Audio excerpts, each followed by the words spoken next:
ফরিদপুরের ভাঙার দুই যুবককে ইতালি নেওয়ার প্রতিশ্রুতি দিয়ে লিবিয়ায় নিয়ে গিয়ে গুলি করে হত্যা করেছে দালাল চক্র।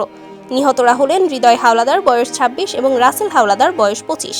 শুক্রবার ৩১ জানুয়ারি নিহতদের পরিবারের হোয়াটসঅ্যাপে মরদেহের ছবি পাঠায় দালাল চক্র।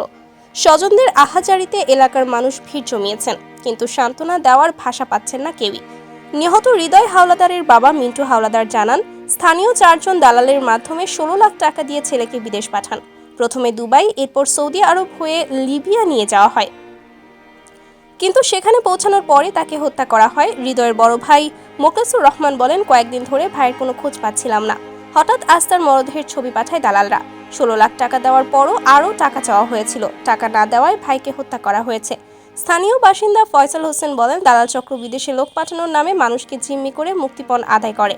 টাকা না দিলে অত্যাচার চালানো হয় বা মেরে ফেলা হয়। এই চক্র কোটি কোটি টাকার মালিক হয়েছে, অথচ নিরীহ মানুষ তাদের ফাঁদে পড়ে সর্বস্ব হারাচ্ছে। কর্মকর্তা ওসি মোহাম্মদ মুকসিদুর রহমান জানান, লিবিয়ায় দুই যুবকের হত্যার খবর পেয়েছেন। নিহতদের পরিবারের সঙ্গে যোগাযোগ করা হচ্ছে।